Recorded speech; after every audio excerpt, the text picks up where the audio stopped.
Fala pessoal, tudo bem?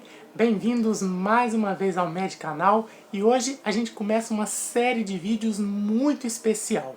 Vai ser o nosso curso de antibioticoterapia.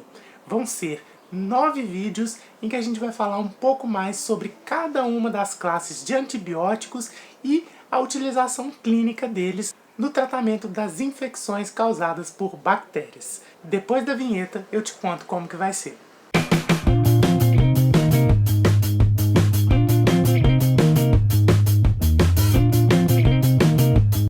Eu não preciso nem dizer a importância do estudo dos antibióticos, né? A gente vê todos os dias nos jornais notícias que dão conta de superbactérias resistentes a muitos antibióticos. A gente vê algumas previsões catastróficas de que em breve a gente vai ter bactérias que são resistentes virtualmente a todos os antibióticos e a gente ouve cada vez mais falar sobre o uso racional dos antibióticos.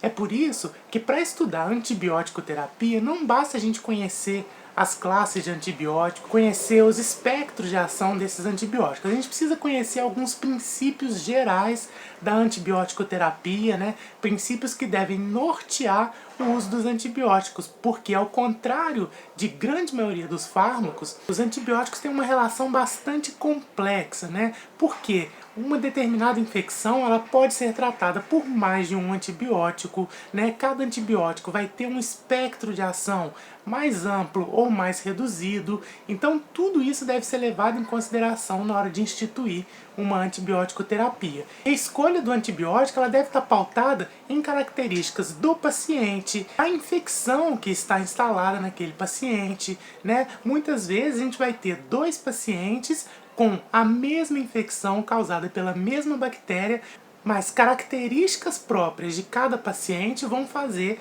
com que a gente tenha que usar antibióticos diferentes para cada um deles. Então falar sobre antibiótico terapia é muito mais do que trazer uma lista de antibióticos com seus mecanismos de ação e com seus efeitos colaterais. A gente precisa fazer uma análise muito mais profunda. A gente precisa conhecer quais são as principais bactérias causadoras, né, de cada tipo mais comum de infecção. A gente precisa conhecer as interações que aquele antibiótico tem com o organismo, né, da pessoa que está recebendo aquele antibiótico para saber qual antibiótico instituir e como instituir esse antibiótico. Então, tradicionalmente, num curso de antibiótico-terapia, a gente deveria começar fazendo uma introdução ao uso dos antibióticos, ao uso racional dos antibióticos, as considerações que a gente tem que fazer ao se usar um antibiótico e também falar um pouco sobre as principais bactérias. Veja bem, não é um curso de microbiologia, mas é uma aplicação clínica, né, das principais infecções bacterianas. No entanto, aqui nos nossos vídeos eu optei por fazer uma coisa diferente. A gente já vai começar aqui nesse primeiro vídeo falando sobre o primeiro grupo de antibióticos, que são as penicilinas. E aí, no decorrer dos vídeos, à medida que esses assuntos forem sendo introduzidos, né, dentro do contexto daquele antibiótico que a gente estiver estudando, eu vou trazendo para vocês os princípios de uso dos antibióticos, eu vou trazendo características, né, das principais bactérias, dos principais patógenos causadores daquelas infecções e junto com o estudo de cada antibiótico a gente vai trazendo então os princípios gerais de utilização dos antibióticos. Além disso, intercalados com os vídeos sobre as classes de antibióticos, eu vou trazer alguns vídeos com casos clínicos. E não deixe de assistir esses casos clínicos, porque não vai ser uma simples aplicação, um simples exercício sobre aquele assunto que a gente estiver tratando. Nos casos clínicos, eu vou aproveitar para trazer também alguns conceitos relacionados ao uso dos antibióticos, ao uso racional dos antibióticos, né, conceitos relacionados à antibiótico-terapia, as boas práticas, né, na hora de prescrever um antibiótico, e então isso tudo vai fazer parte do contexto do nosso curso de antibiótico-terapia. Então, como eu falei, serão 9 vídeos falando sobre grupos de antibióticos, além de vídeos extras com casos clínicos, né, que vão trazer também conteúdo de antibiótico terapia. Outra coisa importante a dizer sobre esse nosso curso é que vai ser um curso bem prático, bem voltado mesmo para a clínica, bem dentro daquilo que eu mesmo aprendi na faculdade, que eu acho que é o mais racional e o mais interessante da gente fazer aqui. Então, não espere que eu fique analisando estrutura química, né, dos antibióticos, ou esmiuçando mecanismo de ação quando não for necessário. A gente vai fazer uma coisa assim bem prática mesmo, bem voltada para aquilo que é o mais necessário. E eu acho que vai ser mais bacana a gente fazer isso assim. E uma última observação antes da gente começar para valer é que a gente não vai tratar nesses vídeos de todas as classes de antibióticos. A gente vai falar sobre as mais comuns, as mais utilizadas, aquelas que são mais clássicas, né, para conseguir abarcar assim, a grande maioria dos quadros infecciosos e do tratamento desses quadros infecciosos. E a gente começa hoje falando sobre a mais famosa das classes de antibióticos, a mais antiga das classes de antibiótico, que são as penicilinas. A gente ouve desde o ensino médio falar muito sobre penicilina, né? Que é uma substância produzida por um fungo. A gente lembra da clássica historinha da descoberta da penicilina por acaso, né? Quando o Fleming, que foi o descobridor da penicilina, ele deixou ali umas culturas de bactérias no laboratório dele e essas culturas foram contaminadas por fungos e ele notou que essas culturas contaminadas não se desenvolveram. E aí ele resolveu estudar e descobriu que aqueles fungos produziam uma substância que é justamente a penicilina. Então aqui a gente tem a estrutura geral de uma penicilina, né? Essa é a estrutura química de uma penicilina.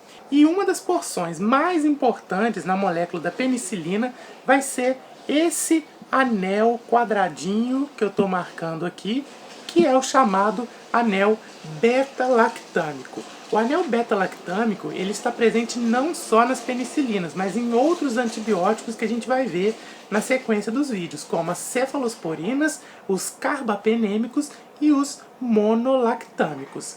O anel beta-lactâmico ele é imprescindível para a função das penicilinas. Porém, se o anel beta-lactâmico ele é fundamental para a ação da penicilina, ele ao mesmo tempo ele deixa as penicilinas um pouco mais vulneráveis à resistência bacteriana. E a gente vai ver mais à frente por que isso acontece. As penicilinas elas vão agir na parede celular das bactérias. Então, para a gente falar sobre o mecanismo de ação dessas penicilinas, a gente precisa se lembrar da constituição da parede celular das bactérias. Então você lembra que de acordo com a constituição da parede celular, né, da constituição externa de uma bactéria, a gente pode classificar as bactérias em dois grupos principais, que são as bactérias gram-positivas e as bactérias gram-negativas. Essa nomenclatura é por causa da coloração de Gram, né, que é uma técnica de coloração que vai colorir as bactérias de formas diferentes, né, de acordo com a constituição da sua parede celular, né, de uma bactéria gram-positiva ou de uma bactéria gram-negativa. E isso é importante não só em termos de classificação das bactérias, em termos de estrutura química da bactéria, mas principalmente aqui no nosso contexto para a ação dos antibióticos nessas bactérias, porque o fato de uma bactéria ser gram-positiva ou gram-negativa vai influir muito na forma como ela vai interagir com o antibiótico, na efetividade de ação do antibiótico sobre essa bactéria. Então a gente está vendo aqui a estrutura de uma bactéria gram-positiva. A gente tem aqui a membrana celular dessa bactéria e logo acima a gente vai ter então a parede celular, que na bactéria gram-positiva é formada por essa espessa camada de peptidoglicano contendo algumas moléculas inseridas nesse peptidoglicano, né, que são principalmente o ácido teicoico e o ácido lipoteicoico. Já as bactérias gram-negativas, elas vão ter uma estrutura um pouco mais complexa. Elas vão ter acima da membrana celular uma camada bem mais fina de peptidoglicano, porém elas vão ter uma membrana externa, uma membrana que vai ser uma camada simples lipídica, né, com uma camada de lipopolissacarídeos por cima, e ela vai ter ainda proteínas transmembrana, que são as chamadas porinas, que vão permitir a passagem de algumas substâncias para o interior dessa bactéria. E isso é importante no estudo das penicilinas, porque a penicilina age justamente na síntese da parede celular.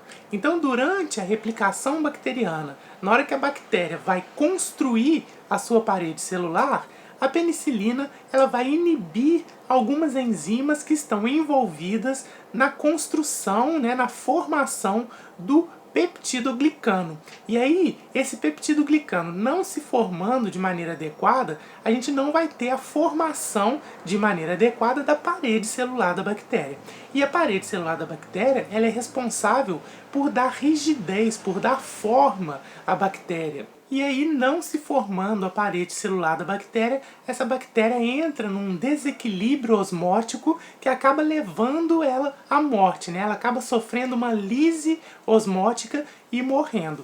Por isso é que a gente diz que as penicilinas são antibióticos bactericidas. E elas chegam e matam justamente pela destruição da camada de peptidoglicano da bactéria, né? Que vai impedir a formação adequada da parede celular dessa bactéria, que então morre. É isso que a gente está vendo aqui, ó. O beta-lactâmico chega feroz e vai destruir, olha, a parede celular da bactéria. E aí, com a parede celular destruída, essa bactéria entra em desequilíbrio osmótico e se rompe. E aí, quando ela se rompe, ela morre. A penicilina ela vai ter que atravessar a parede celular da bactéria. Por quê? Porque as enzimas envolvidas na formação do peptidoglicano, elas estão na face interna da parede celular, que são principalmente as transpeptidases, endopeptidases, carboxipeptidases, que são enzimas relacionadas à formação do peptidoglicano. E justamente pelo fato das penicilinas se ligarem a essas enzimas elas são chamadas também de proteínas ligadoras de penicilinas. A penicilina se liga nessa enzima, bloqueando a ação dessa enzima, e aí a bactéria não consegue formar a sua parede celular. Mas as bactérias elas têm a possibilidade de criar mecanismos de resistência. O principal mecanismo de resistência das bactérias às penicilinas é a produção de enzimas, as chamadas beta-lactamases. As beta-lactamases são enzimas produzidas pelas bactérias que vão romper aquele anel beta-lactâmico, né, que existe ali na estrutura das penicilinas. E, como eu falei, esse anel beta-lactâmico ele é fundamental para a ação adequada da penicilina. Rompido o anel beta-lactâmico, a penicilina perde a ação. E a bactéria que produz essa enzima, essa beta-lactamase, também chamada de penicilinase, né? Essa bactéria passa então a ser resistente à penicilina. Ou seja, a penicilina passa a não mais agir, matando aquela bactéria. E o que é pior, esse mecanismo ele pode ser transferido de bactéria para bactéria. A gente começa a falar agora então sobre a classificação das penicilinas. E essa classificação das penicilinas ela é feita de acordo com o modo de obtenção dessas penicilinas. Então a gente tem, por exemplo, as penicilinas naturais, que são aquelas que não sofrem nenhum tipo de modificação química, né? São as penicilinas obtidas diretamente lá do fungo do gênero Penicillium. Mas a gente vai ter também penicilinas sintéticas, né? Penicilinas que sofrem modificações estruturais naquela cadeia original, e isso vai conferir a essas penicilinas ações diferenciadas. Vão conferir a essas penicilinas um espectro de ação diferente, uma indicação clínica diferente. Então, o primeiro grupo de penicilinas são as penicilinas naturais. Como eu falei, aquelas penicilinas que foram obtidas diretamente através dos fungos, né? Aquela penicilina descoberta pelo Fleming. E aí, entre as penicilinas naturais, a gente tem a penicilina G e a penicilina V. A penicilina G é uma só, não existe mais de uma penicilina G. O que existe é o veículo em que essa penicilina vai ser administrada. A penicilina G cristalina, né, que é aquela descoberta pelo Fleming, né, que é produzida pelos fungos, ela é desintegrada em meio ácido. Isso quer dizer que quando ela entra em contato com o suco gástrico no estômago, ela é destruída. Por isso mesmo, ela não pode ser usada por via oral. A administração da penicilina G, ela se dá exclusivamente por meio endovenoso ou intramuscular. É uma penicilina muito barata, pouco tóxica, porém ela tem uma meia-vida muito curta. O intervalo entre as doses deve estar entre 4 e 6 horas. Além disso, quando ela é dada em via venosa, principalmente em concentrações mais altas, ela tem que ser dada em veia profunda, né? Porque ela tem uma capacidade muito grande de causar flebite. Por causa da meia-vida curta dessa penicilina G, ela foi misturada a um veículo que diminuísse a absorção dela. E aí foram criadas a penicilina G procaína e a penicilina G benzatina. Essas duas são dadas exclusivamente por via intramuscular e permitem um intervalo entre as doses muito maior. No caso da penicilina G procaína, a gente tem um intervalo de até 12 horas entre as doses. Mas hoje ela é muito pouco usada, porque a penicilina G benzatina tem uma meia-vida muito mais longa. Ela pode ser administrada a cada 5 ou 7 dias. E em bactérias muito sensíveis ou no uso profilático, pode chegar a 28 dias. Em algumas infecções, ela pode ser dada até em dose única. A penicilina G benzatina, ela é muito conhecida, você já deve ter ouvido falar, né? O nome comercial dela é o benzetacil, né? Que é uma penicilina muito barata, muito bem tolerada, mas que tem um único inconveniente. A administração dela é muito dolorosa. E quem já tomou uma injeção de benzetacil sabe do que eu estou falando. Posteriormente foi criada a penicilina V. É uma penicilina natural, porém ela resiste ao meio ácido e por isso ela pode ser utilizada por via oral. Porém, ela ainda tem uma meia-vida muito curta e as doses terapêuticas devem ser dadas no mínimo a cada 6 horas. Aí a gente tem as penicilinas semissintéticas, que vão ser divididas em 2 grupos. E o primeiro deles são as isoxazolil penicilinas. E as isoxazolil-penicilinas, hoje, elas têm uma única representante no mercado, que é a oxacilina. A oxacilina, então, é a isoxazolil-penicilina que existe hoje no mercado. Porém, a primeira isoxazolil-penicilina lançada foi a meticilina. Por isso, ela é a droga considerada paradigma do grupo. A oxacilina é administrada somente por via venosa, tem uma meia-vida relativamente curta, mas, ao contrário das penicilinas naturais, ela tem uma característica muito importante que faz dela uma penicilina muito boa, que é a resistência às beta-lactamases. Isso quer dizer que mesmo que a bactéria produza aquela enzima beta-lactamase que destrói o anel beta-lactâmico, a oxacilina é resistente a esse mecanismo. E aí ela consegue combater mesmo aquelas bactérias que produzem a beta-lactamase. E aqui a gente abre um parênteses para falar um pouquinho sobre uma bactéria que classicamente tem como mecanismo de resistência produzir beta-lactamase e vai estar presente em 90% das cepas dessa bactéria, que é o Staphylococcus aureus. O Staphylococcus aureus é uma bactéria gram-positiva e é uma bactéria muito importante porque ela coloniza a nossa pele. Por isso que uma grande parte das infecções estafilococas estão na pele. Além disso, elas podem causar outras infecções, como infecções de pós-operatório. Por exemplo, uma infecção cirúrgica, você sempre deve pensar no estafilococcus, justamente porque na hora da incisão cirúrgica você abre uma porta de entrada para o interior do corpo. E aí, aquele estafilococcus que está ali colonizando a pele, ele pode acabar entrando e causando uma infecção. E a gente pode dividir os estafilococcus aureus em 3 grupos. Primeiro, a gente tem os estafilococcus não produtores de penicilinases. São aqueles que não produzem aquela enzima beta-lactamase ou penicilinase. Vai ser coisa de 10% apenas das cepas de estafilococcus aureus. 90% das cepas vão produzir a penicilinase. E aí, as penicilinas naturais, por exemplo, não vão conseguir combater esse estafilococcus. Porém, a gente ainda tem uma outra classe de estafilococcus aureus, que são chamadas de superbactérias, justamente porque elas são resistentes a muitos antibióticos, inclusive a oxacilina, né? Que não é à toa, é chamada de uma penicilina anti-estafilocócica, justamente pela grande capacidade que ela tem de combater uma infecção por estafilococcus.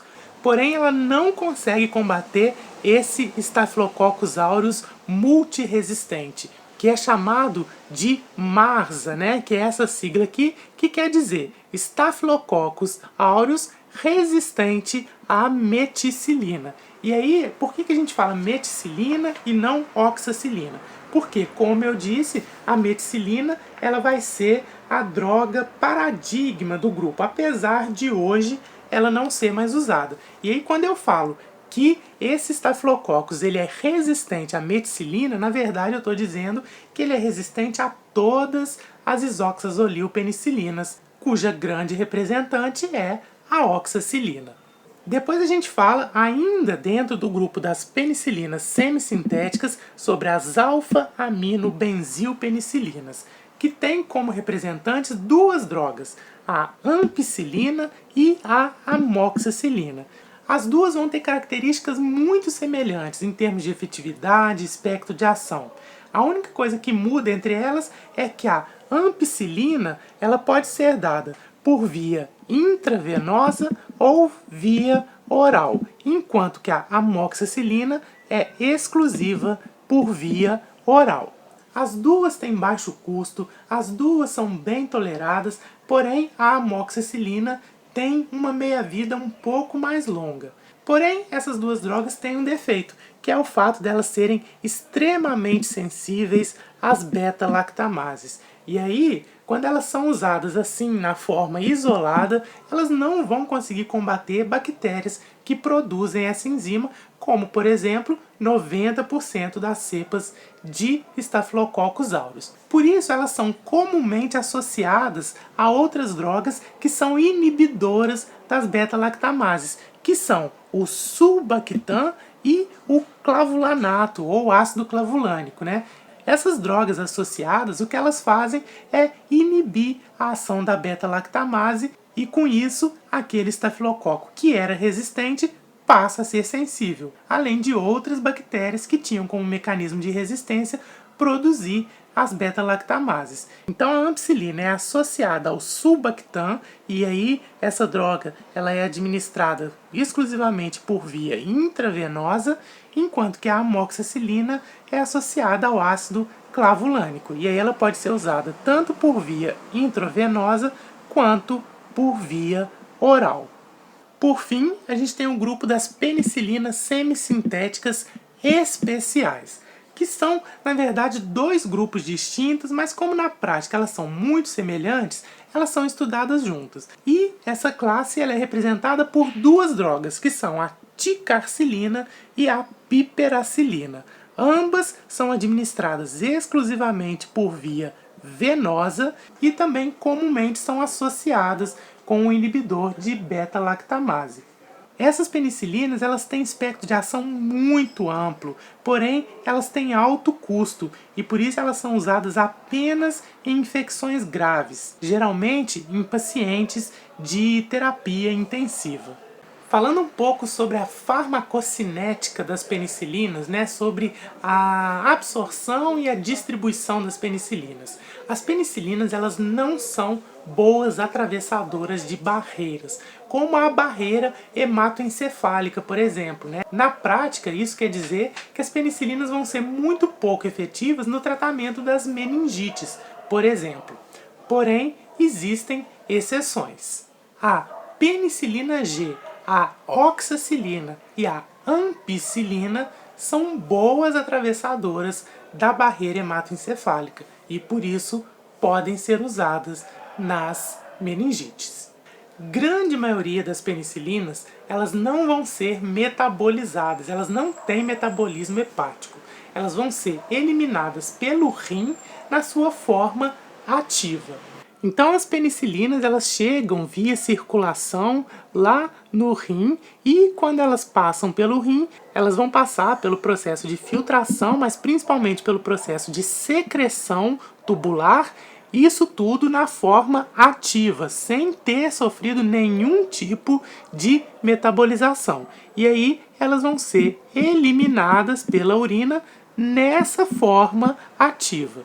E aí, nesse momento, é importante a gente falar sobre um assunto que vai permear todo o nosso estudo dos antibióticos. A gente tem algumas drogas que são tóxicas para o rim, que vão causar uma nefrotoxicidade, né? Ou seja, vão causar uma lesão no rim, vão diminuir a capacidade do rim de fazer filtração. Esse não é o caso das penicilinas. Porém, a gente tem que estar muito atento a uma condição, que é a condição dos pacientes que têm insuficiência renal. Nesses pacientes, o processo de filtração está prejudicado e, com isso, também o processo de eliminação das penicilinas. E aí, como o rim não está trabalhando adequadamente, não está filtrando adequadamente, a gente vai ter acúmulo daquelas substâncias que deveriam ser eliminadas pelo rim. E isso inclui as penicilinas. E aí a gente tem que lembrar que as penicilinas não sofrem metabolização, elas são eliminadas na forma ativa. E aí eu tenho acúmulo de penicilina na forma ativa na circulação sanguínea. E aí eu posso ter uma intoxicação, eu posso ter efeitos adversos pelo excesso de penicilina ativa na circulação sanguínea. É por isso que no paciente com insuficiência renal avançada eu preciso ajustar a dose. Eu preciso dar uma dose menor porque essa penicilina ela vai ficar acumulada na circulação sanguínea.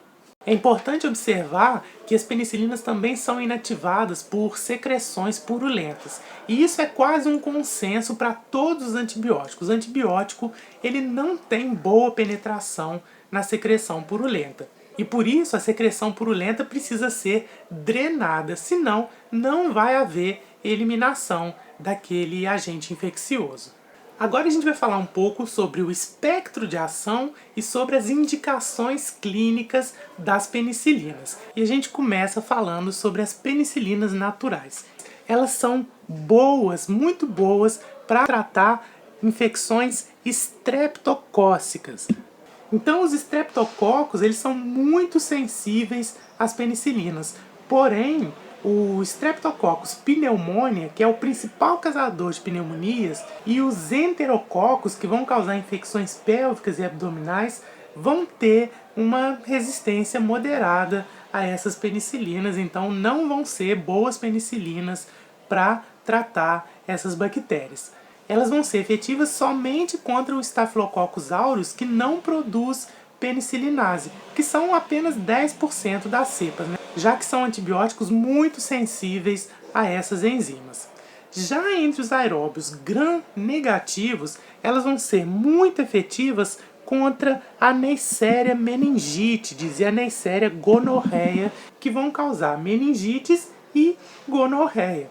E lembrando que contra a Neisseria meningitidis ainda há um fator extra, que é o fato das penicilinas naturais penetrarem muito bem na barreira hematoencefálica. Entre os anaeróbios, ela vai agir contra algumas bactérias, porém, o principal causador de infecções pélvicas e abdominais, que é o Bacteroides fragilis, essas drogas não vão pegar. Por fim, vai ser uma droga muito boa para tratar a sífilis, que é causada pelo Spiroqueta treponema pallidum. Então, nas indicações clínicas das penicilinas naturais, elas vão ser usadas classicamente para infecções estreptocócicas, elas são muito boas para essas infecções, elas vão ser usadas na profilaxia da febre reumática, elas vão ser usadas na sífilis, elas vão ser usadas na gonorreia. Enfim, são drogas que, apesar de muito antigas, têm ainda um espectro de utilização clínica bastante considerável. Falando agora sobre o grupo das isoxazolilpenicilinas, sobre a oxacilina. Se no caso das penicilinas naturais a gente pensava logo em streptococcus, aqui a gente pensa de cara nos estafilococos. A oxacilina é uma droga muito boa no tratamento de infecções por Staphylococcus aureus, mesmo aqueles produtores de penicilinases. A oxacilina só não será efetiva contra os estafilococos do tipo MARSA. Além disso, a oxacilina também trata infecções por estreptococos. Porém, ela vai ter a mesma ação que as penicilinas naturais sobre os estreptococos. E por isso ela acaba sendo guardada para infecções estafilocócicas, como pneumonias, endocardites, abscessos, entre outras infecções. Agora a gente fala sobre as aminobenzilpenicilinas, que são a ampicilina e a amoxicilina sem associação. Então essas drogas elas vão tratar muito bem os estreptococos, né? Assim como todas as penicilinas que a gente falou até agora. Elas são muito boas para enterococos e, de fato, as aminobenzilpenicilinas talvez sejam as drogas mais efetivas no tratamento dos enterococos. Os enterococos, eu te lembro, eles vão causar algumas endocardites e 10% das peritonites. E são bons também para os estafilococos aureus não produtores de penicilinase, né? Que são aquelas cepas bem raras. Contra aeróbios gram-negativos, ela vai ser efetiva contra Neisseria meningitidis, ela vai ser efetiva contra o Haemophilus influenzae, que é um importante causador de pneumonias, e vai combater também algumas enterobactérias, como a Escherichia coli, que é responsável pela grande maioria das infecções urinárias, porém cerca de 30% das cepas de E. coli vão ser resistentes a essas drogas. Além disso, vai tratar outras enterobactérias como Salmonella, Shigella e Proteus mirabilis. Então, como indicação clínica, as aminobenzilpenicilinas vão servir para infecções estreptocócicas, vão ser a primeira escolha contra infecções enterocócicas, elas vão tratar diarreias por Shigella, por Salmonella, elas vão tratar infecções respiratórias pelo Haemophilus influenzae, pela Moraxella catarrhalis, elas vão tratar infecções pela Neisseria meningitidis, né, a ampicilina, que atravessa bem a barreira hematoencefálica, a amoxicilina não. E aí, quando são associadas com os inibidores das beta-lactamases, essas aminobenzilpenicilinas ganham muito em espectro de ação. Elas passam a ser muito efetivas contra gram-positivas, incluindo os estafilococos produtores de penicilinases, muito mais efetivos contra gram-negativos. A grande maioria das cepas de E. coli vão ser combatidas por essas drogas e anaeróbios, incluindo uma bactéria anaeróbia que a gente falou agora há pouco, que é o Bacteroides fragilis, que é uma bactéria que está muito envolvida em infecções intraabdominais. Então, quando a gente fala em aminobenzilpenicilinas associadas a inibidores de beta-lactamase, a gente pensa muito em infecções intraabdominais polimicrobianas, porque essas infecções elas são muito comumente causadas por bactérias gram-negativas e por bactérias anaeróbias. E quando a gente pensa em bactéria anaeróbia e infecção intraabdominal, a gente pensa no Bacteroides fragilis. Por fim, a gente fala das penicilinas de espectro expandido, né? Aquelas penicilinas semissintéticas especiais. E aí, essas penicilinas, elas pegam quase tudo. Elas pegam bactérias gram-positivas, elas pegam bactérias gram-negativas, elas pegam anaeróbios. Elas são boas no tratamento de infecções hospitalares por bactérias gram-negativas multiresistentes. E aí quando a gente fala em infecção hospitalar, a gente tem que logo pensar na Pseudomonas aeruginosa, que é uma bactéria gram-negativa muito envolvida em infecções hospitalares e que essas penicilinas são capazes de combater. As penicilinas de espectro expandido só não vão pegar os Staphylococcus aureus do tipo Marsa e os enterococos resistentes à vancomicina, que a gente vai ver mais à frente. Então essas penicilinas de espectro expandido, elas são reservadas para infecções mais graves, porque além do espectro bastante expandido, são drogas de custo elevado. Então elas vão ser usadas para infecções hospitalares causadas por gram-negativos multiresistentes, né, incluindo a Pseudomonas, como eu falei. Infecções hospitalares polimicrobianas, mesmo quando existir a presença de bactérias anaeróbias, que são bactérias mais difíceis de tratar, porém essas penicilinas são capazes de combatê-las. As penicilinas são consideradas drogas muito seguras, elas são drogas muito bem toleradas e vão causar muito poucos efeitos adversos. As reações alérgicas são raras, mas quando acontecem, elas podem acontecer até na primeira administração. E ela vai ser mais comum em indivíduos que têm alergia a outras drogas. Então é preciso ficar atento a isso, principalmente porque as alergias, quando existem, elas são qualitativas, elas não são quantitativas. Isso quer dizer que até mesmo o teste de sensibilidade pode levar o indivíduo a um choque anafilático, por exemplo. Mas é um tipo de alergia muito pouco frequente. O tipo mais comum de reação alérgica às penicilinas é aquela hipersensibilidade tardia, que vai causar um eritema, um prurido. É uma reação menos nociva, é uma reação mais benigna.